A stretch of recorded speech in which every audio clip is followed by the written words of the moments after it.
2 kali menikah siri dengan suami orang, nampaknya Wiwi Pratiwi mendapatkan permasalahan dari kedua laki-laki tersebut. Wiwi ternyata kini berurusan dengan hukum.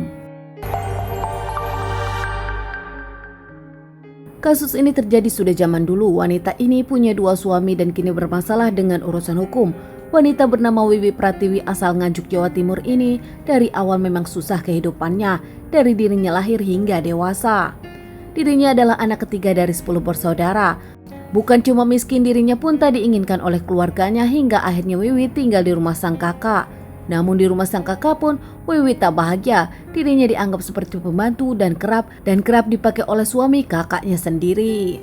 Tak lama akhirnya Wiwi punya pacar bernama Sukirman dan segera ingin menikah dengan Sukirman agar lepas dari permasalahannya.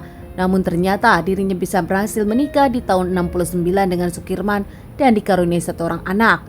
Saat itu rumah tangganya tak lama dirinya pun bercerai dengan 1 anak bernama Sulistiawati.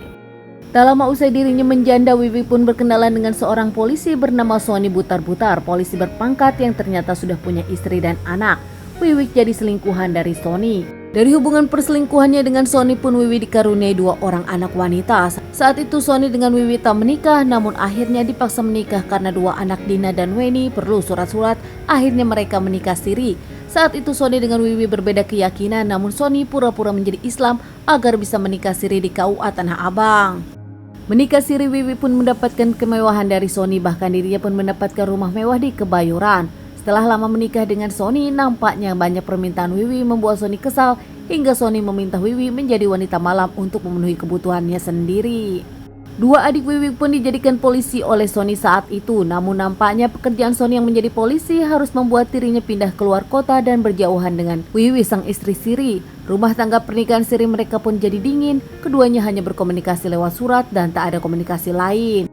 Apalagi masalah keuangan, Wiwi pun jadi murat-maret hingga akhirnya dirinya bekerja di salah satu bar di Jakarta Pusat dengan dosen bernama Marhaini. Saat itu sang dosen mengaku dirinya adalah juga penulis yang juga punya buku 10 buku. Wiwi yang berhubungan dosen Marhainis ini pun nampaknya menikah siri dengan dosen meskipun si dosen punya istri dan anak.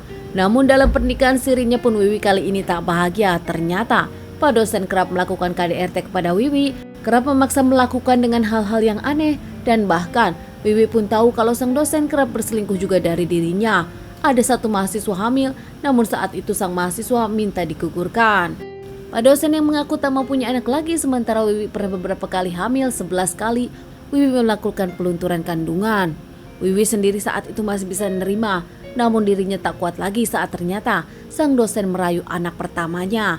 Wiwi bahkan menyebutkan sang anak tak nyaman berada dekat suami siri Wiwi. Wiwi sendiri sempat meminta cerai kepada Pak dosen, namun Pak dosen ngamuk dan melakukan KDRT kepada Wiwi hingga akhirnya Wiwi pun menyerah dan meminta tolong kepada 2 adik polisinya untuk segera menghabisi Pak dosen suami sirinya. Saat itu kedua adik polisi Wiwi pun menyanggupi dan ingin menyewa 1 orang lagi agar semuanya makin lancar. Saat itu mereka ingin mendor Pak dosen, namun akhirnya disepakati untuk meracun tikus Pak dosen saja. Hari H pun akhirnya terlaksana. Saat itu semua direncanakan matang oleh Wiwi dan ketiga orang lainnya.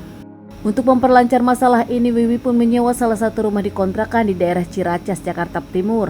Saat itu di hari H, kontrakan sudah dipel dan dibersihkan, menunggu Wiwi yang menjemput Pak dosen dari kampus ke kontrakan.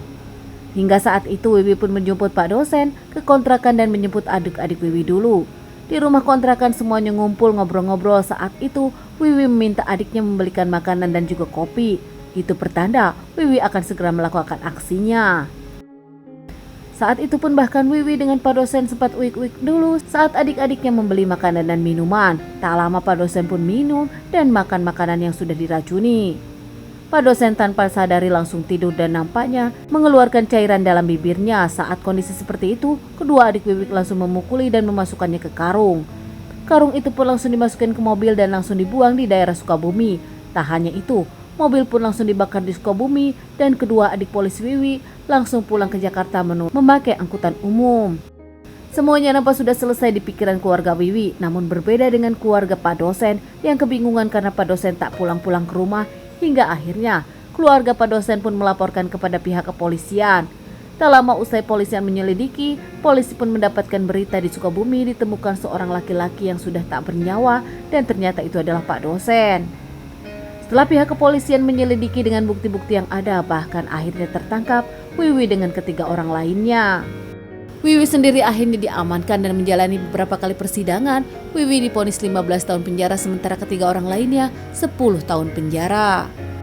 Ternyata keluarga Pak Dosen tak tahu kalau Pak Dosen punya istri siri dan Pak Dosen kerap main wanita.